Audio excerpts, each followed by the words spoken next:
देखो इसमें दिया है आफताब अपनी पुत्री से कहता है 7 वर्ष पूर्व मैं तुमसे 7 गुनी आयु का था, अब से 3 वर्ष बाद मैं तुमसे केवल 3 गुनी आयु का रह जाऊंगा।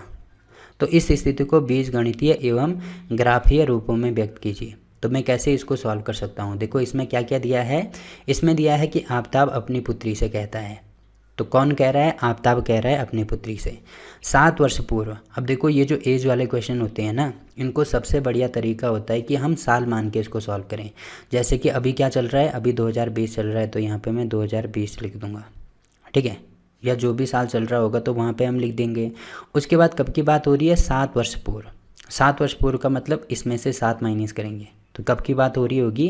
2013 की बात हो रही होगी। क्या दिया है कि 7 वर्ष पूर्व मैं तुमसे 7 गुनी आयु का था। तो अगर मैं यहाँ पे कुछ मानता हूँ अपनी तरफ से, मान लीजिए ऐसे मानते हैं हम कि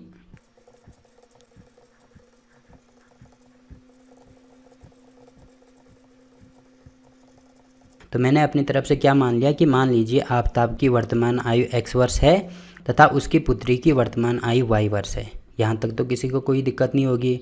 तो वर्तमान आयु का मतलब अभी 2020 चल रहा है, तो यहाँ पे मैं 2020 कर देता हूँ। तो जो आफताब है उसकी है x और उसकी पुत्री की है y। तो इतनी चीज़ें होगी। अब देखो मुझे आगे क्या दिया है कि 7 वर्ष पूर्व, तो 7 वर्ष पहले की बात हो रही होगी, तो 7 वर्ष पहले उनकी आयु कितनी होगी, पहले उसको निकालते हैं। तो 7 वर्ष पहले मतलब 2013 की बात हो रही होगी, ठीक है। तो मतलब इसमें से ये माइनस करेंगे।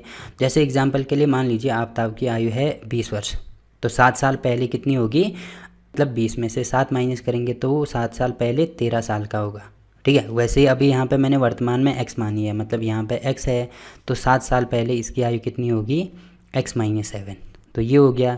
वैसे ही उसकी पुत्री की 7 साल पहले कितनी होगी, मान लीजिए 5 है या मान लीजिए 10 है, ठीक है। तो 7 साल पहले कितनी होगी, 10 में से 7 माइनस करेंगे तो ये हो जाएगा 3। तो अभी मैंने y माना है, तो y में से 7 माइनस कर दो तो ये आ जाएगी उनकी 7 साल पहले की आयु। तो यहाँ पे हमें ये चीज़ लिखनी भी होगी, आयु बराबर कितनी है, x माइनस 7 है, तो यहाँ पे x माइनस 7 हो जाएगा, ठीक है। वैसे ही उसकी पुत्री की कितनी है, उसकी पुत्री की है y माइनस 7, तो यहाँ पे हो जाएगा y माइनस 7। तो दोनों की मैंने निकाल दिया। अब देखो प्रश्न में हमें क्या दिया है, यहाँ पे आगे लिखेंगे प्रश्नानुसार।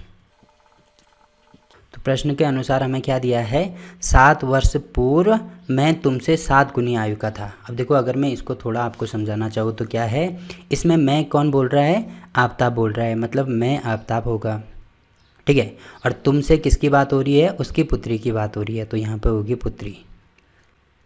तो अगर मैं इसको ढंग से देखना चाहूँ तो यहाँ पे लिखा है 7 वर्ष पूर्व आफताब अपनी पुत्री से 7 गुनी आयु का था। तो एग्जाम्पल के लिए मैं ये मानता हूँ कि मान लीजिए आफताब की जो आयु है वो 21 साल है और उसकी पुत्री की आयु कितनी है, उससे 7 गुना है। 7 गुना का मतलब क्या होगा, अगर मैं इसको 7 से भाग करता हूँ तो कितना आता है, 3 आता है, ठीक है। तो मैं ये मान सकता हूँ कि आफताब की आयु तो 21 साल थी, उसकी पुत्री की आयु कितनी होगी, 3 होगी। और अगर मैं इसको 7 से गुणा करता हूँ, क्योंकि इसमें दिया है पुत्री की आयु का 7 गुना किसके बराबर है, आफताब की आयु के बराबर है, तो मैं इन दोनों को बराबर कर सकता हूँ।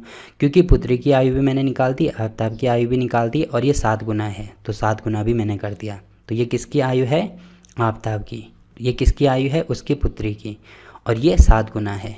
तो ये चीज़ आपको समझनी है, ठीक। आफताब की आयु, उसकी पुत्री की आयु और 7 गुना, तो ये हमने कर दिया। अब देखो यहाँ पे 7 साल पहले की बात कर रहा है, तो 7 साल पहले आप देख सकते हैं कि आफताब की आयु है x माइनस 7 और उसकी पुत्री की आयु है y माइनस 7। तो यहाँ पे आफताब की आयु है, तो आफताब की आयु कितनी है, x माइनस 7 बराबर उसकी पुत्री की आयु कितनी है, y माइनस 7। तो यहाँ पे हो जाएगा y माइनस 7 इंटू यहाँ पे क्या है, 7 है, तो यहाँ पे 7 हो जाएगा, ठीक है। तो ये मैंने क्या बना दी, एक इक्वेशन बना दी, ठीक। तो इतनी चीज़ें होगी। अब देखो अगर मैं इसको सॉल्व करता हूँ तो कितना हो जाएगा, ये होगा x माइनस 7 बराबर 7 का गुणा कर दो तो 7y माइनस 7 7 49। अब जो अचर पद हैं उनको अलग कर दो और जो चर पद हैं उनको अलग कर दो। तो यहाँ पे होगा x, चर पद ये वाला है तो इसको इधर लेके आओ, तो ये हो जाएगा -7y बराबर यहाँ पे होगा -49 और प्लस में 7। तो यहाँ पे कितना हो जाएगा, ये हो जाएगा x माइनस 7y बराबर माइनस में 42, ठीक है, तो ये मैंने पहली इक्वेशन बना दी। मान लीजिए ये समीकरण 1 है। ये अभी कब की बात हो रही है? 7 वर्ष पहले की बात हो रही है। आप यहाँ पे ये भी लिख सकते हैं कि प्रश्नानुसार 7 वर्ष पूर्व आफताब की आयु उसकी पुत्री की आयु का 7 गुना था, और तब ये इक्वेशन यहाँ पे बना देना। ठीक, तो ये चीज़ होगी। अब देखो उसके बाद क्या दिया है, अब से 3 वर्ष बाद। अब से 3 वर्ष बाद का मतलब, अब का मतलब वर्तमान की बात हो रही होगी। तो 2020 वर्तमान में है, तो इसके 3 वर्ष बाद, तो 3 वर्ष बाद मतलब 2023 की बात हो रही होगी। ठीक है, तो 3 वर्ष बाद मैं तुमसे केवल 3 गुनी आयु का रह जाऊंगा। यहाँ पे भी सेम टू सेम वही इक्वेशन बनेगी जो कि हमने यहाँ पे बनाई है। तो यहाँ पे होगा आफताब बराबर, अब कितनी गुनी है? 3 गुनी है। तो जो उसकी पुत्री की आयु है उससे कितना गुना होगा? 3 गुना होगा। कब होगा? 3 वर्ष बाद, यानी 2023 की बात हो रही होगी। ठीक है, तो ये तो इक्वेशन मैंने यहाँ पे बना दी। अब मुझे इसको लिखना कैसे है? यहाँ पे मैं लिख दूंगा, तो 3 वर्ष बाद आफताब की आयु कितनी होगी? देखो वर्तमान में तो x है, 3 वर्ष बाद कितनी होगी? या इसको अगर मैं यहाँ पे समझाऊँ आपको तो क्या होगा, 2020 में आफताब की आयु कितनी है? x है, और उसकी पुत्री की आयु y है। तो 2023 में कितनी होगी? मतलब 3 साल इसकी भी बढ़ेगी, इसकी भी बढ़ेगी, तो ये होगी x+3 और ये भी होगी y+3। ठीक है, तो ये हो गया यहाँ पे x+3। वैसे ही उसकी पुत्री की आयु कितनी होगी? तो ये चीज़ होगी। अब देखो ये चीज़ मैंने निकाल दी, और समीकरण मैंने आपको यहाँ पे ये निकाल के बता दी थी। तो इसको मैं यहाँ से कॉपी कर देता हूँ।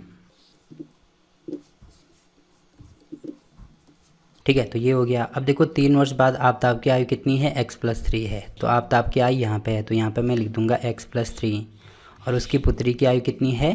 y+3 है, तो यहाँ पे y+3 हो जाएगा, और इंटू में 3 है तो यहाँ पे 3 हो जाएगा। ठीक है, तो इतनी चीज़ें होगी। अब देखो यहाँ से भी मैंने दूसरी इक्वेशन बना दी, या आप यहाँ पे ये भी लिख सकते हैं कि प्रश्नानुसार अब से 3 वर्ष बाद आफताब की आयु उसकी पुत्री की आयु का 3 गुना होगी, और तब ये इक्वेशन बनाना और तब ये लिख देना। ठीक, तो ये चीज़ होगी। अब देखो अगर मैं इसको भी सॉल्व करता हूँ तो ये होगा x+3 बराबर होगा y, मतलब इसका गुणा करेंगे तो 3y+9 हो जाएगा। अब चर पद को अलग कर दो, अचर पद को अलग कर दो, तो इसको इधर लेके आओ, तो x-3y बराबर हो जाएगा 9-3। तो इसको सॉल्व करेंगे तो कितना हो जाएगा? ये x-3y बराबर जाएगा, इसमें से ये माइनस कर दो 6। तो ये निकाल दी हमने इक्वेशन 2। ठीक है, तो समीकरण 1 ये वाली हमारे पास थी, क्या थी? x-7y बराबर -42। तो यहाँ पे x, इसको अलग से लिख देना, तो x-7y बराबर होगा -42, ये है इक्वेशन 1, और x-3y बराबर 6, ये है इक्वेशन 2। ठीक है, तो दोनों इक्वेशन मैंने बना दी। अब देखो मुझे पूछा क्या है, पहली चीज़ तो मुझे ये पूछी है कि इस स्थिति को बीजगणितीय है, तो बीजगणित के रूप में इसको शो करना है, तो ये हमने शो कर दिया, ये इसका बीजगणितीय रूप है। पहली चीज़ तो हो गई। उसके बाद क्या करना है, एवं ग्राफीय रूपों में व्यक्त कीजिए, मतलब ग्राफ के द्वारा भी इसको शो करना है। तो ग्राफ के द्वारा मैंने आपको शो करना सिखाया था, कैसे करते हैं। सबसे पहले अगर मुझे ये वाली इक्वेशन सॉल्व करनी है तो यहाँ पे इस प्रकार से एक बॉक्स में बना दूंगा। ठीक है, तो मैंने क्या बोला था, ये रैखिक समीकरण है, मतलब रेखाएं हैं, ये भी रेखा है और ये भी रेखा है, तो उसके लिए मुझे 2 बिंदुओं की आवश्यकता होगी। तो मैं कैसे निकाल सकता हूँ, अगर मैं यहाँ पे x मानता हूँ, यहाँ पे y मानता हूँ, तो पहले x की वैल्यू 0 मान लो, तो y की वैल्यू कितनी आ जाएगी, x बराबर 0 अगर मैं करता हूँ तो y बराबर कितना होगा, यहाँ पे होगा -7y बराबर -42। तो y बराबर यहाँ से आ रहा है -42 अपॉन -7, तो इससे ये कैंसिल, यहाँ पे होगा 6, तो ये आ जाएगा 6। अब देखो अगर मैं y बराबर 0 मानता हूँ, तो y मैंने 0 मान लिया, तो x बराबर कितना आएगा, -42 आएगा। ठीक है, तो एक चीज़ तो ये हो गई। इसी प्रकार से अगर मुझे ये वाला निकालना है तो यहाँ पे भी मैं इसके लिए बॉक्स बना देता हूँ, ये होगा x के लिए, ये होगा y के लिए। तो यहाँ पे अगर मैं x बराबर 0 रखता हूँ तो y बराबर कितना होगा, x मैंने 0 रख दिया, तो -3y बराबर होगा 6, तो y बराबर होगा -2, तो यहाँ पे होगा -2। वैसे ही अगर मैं y बराबर 0 रखता हूँ तो x बराबर आएगा 6, इसको आप देख सकते हैं। अब देखो मुझे इक्वेशन बनानी है, तो इस प्रकार से मैं पहले संख्या रेखा बना दूंगा, ये होगा x एक्सिस, ये होगा y एक्सिस। तो यहाँ पे पहले क्या है, x में 0 है, तो यहाँ पे 0 है, और y में कितना है, y में 6 है, तो ये होगा 0 और 6, और ये होगा -42 और 0। तो यहाँ पे 6 है तो ऐसे बना देंगे। देखो 42 तो बहुत बड़ा नंबर हो गया, तो मैं क्या कर दूँगा, पैमाना मान लूँगा कि मान लीजिए 1 बराबर है 6 के। तो यहाँ पे फिर ऐसे मैं कर सकता हूँ 6 फिर 12 फिर 12 18 फिर यहाँ पे होगा 24 फिर यहाँ पे होगा 30 फिर यहाँ पे होगा 36 और फिर यहाँ पे हो जाएगा 42। ठीक, तो यहाँ कर दिया। वैसे ही नीचे के लिए करेंगे, ऐसे करते करते -42 तक आप कर सकते हैं। यहाँ पे होगा -6 फिर -12 फिर -18 फिर यहाँ पे होगा -24 फिर -30 फिर -36 और यहाँ पे -42। तो ये हो गया। उसके बाद क्या करना है, पहले मुझे 0 और 6, तो x एक्सिस पे 0 मतलब 0 यहाँ पे होगा और y पे 6 तो +6 यहाँ पे है तो यहाँ पे हो गया। तो एक चीज़ तो ये मैंने शो कर दी। उसके बाद x एक्सिस पे -42, तो x पे -42 यहाँ पे बना देंगे। माइनस में है ना तो यहाँ आ जाएगा, मतलब -6 फिर यहाँ पे होगा -12 फिर यहाँ पे होगा -18 फिर -24 फिर यहाँ पे -30 -36 फिर यहाँ पे होगा -42। तो x पे यहाँ पे -42 तो ये वाला और y पे 0 तो ये वाला हो गया, मतलब ये वाला पॉइंट हो गया। इसको मैं -42 और 0 कह सकता हूँ और इसको मैं 0 और 6 कह सकता हूँ। फिर ये लाइनें मिलाएंगे तो ये लाइन क्या बन जाएगी, ये लाइन बन जाएगी जो हमने यहाँ पे लिखा है कि x - 7 y बराबर -42। तो वैसे ही इसके लिए निकालेंगे। इसको आप स्केल की मदद से ढंग से बना सकते हैं। इसको मैं आपको एक बार जियोजेब्रा में दिखा देता हूँ। देखो क्या है, 0 और 6 और -42 और 0। तो यहाँ पे मैं दिखा देता हूँ। इसको पहले डिलीट कर देंगे सबको। ठीक है, तो पहले क्या है 0 और 6, तो 0 और 6 ये वाला है। फिर क्या है -42 और 0, तो माइनस तो इधर होगा, मैं इसको अब इधर लेके आता हूँ। तो ये हो जाएगा हमारा ये हो जाएगा हमारा -42। तो यहाँ पे हो जाएगा, पॉइंट बना दो -42 और 0। तो आप यहाँ पे देख रहे होंगे -42 और 0 हो गया।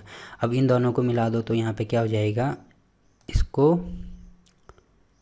और इसको दोनों को मिला दो तो यहाँ पे क्या मिल गया हमें, -x + y बराबर 42। देखो एक ही बात है, अगर मैं माइनस कॉमन लेता हूँ तो x - 7y बराबर -42 होगा, जो कि यहाँ पे आप देख सकते हैं। ठीक है, अगर मैंने यहाँ पे माइनस कॉमन ले लिया तो वही हमें मिलेगा। तो पहली इक्वेशन तो मैंने बना दी। वैसे ही दूसरी इक्वेशन के लिए आप यहाँ पे देख रहे होंगे 0 और -2 और फिर 6 और 0। तो यहाँ पे हो जाएगा x एक्सिस पे 0 है और y एक्सिस पे -2 है।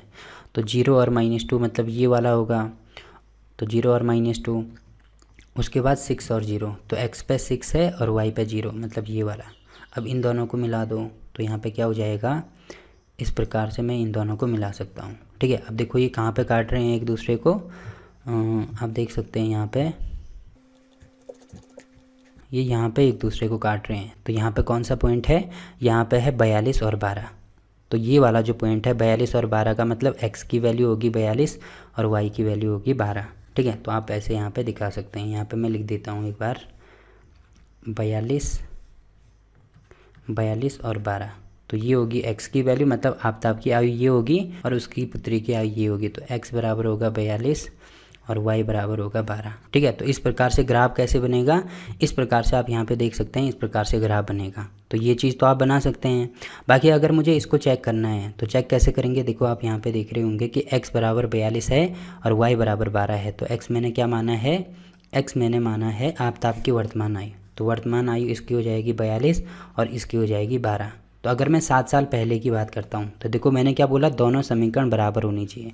तो 7 साल पहले मतलब ये होगा, यहाँ पे x की वैल्यू रख दो, ये होगा 42 - 7। तो इसको मैं इसमें से ये माइनस कर दो तो यहाँ पे कितना हो जाएगा, यहाँ पे होगा 35 बराबर, यहाँ पे कितना है 12 है। तो 12 में से 7 माइनस कर दो, कितना होता है 5। तो 5 × 7 करते हैं तो 7 × 5 = 35। देखो दोनों बराबर आ रहे हैं, 35 बराबर 35 आ रहे हैं। इसका मतलब हमारा जो आंसर है वो सही है।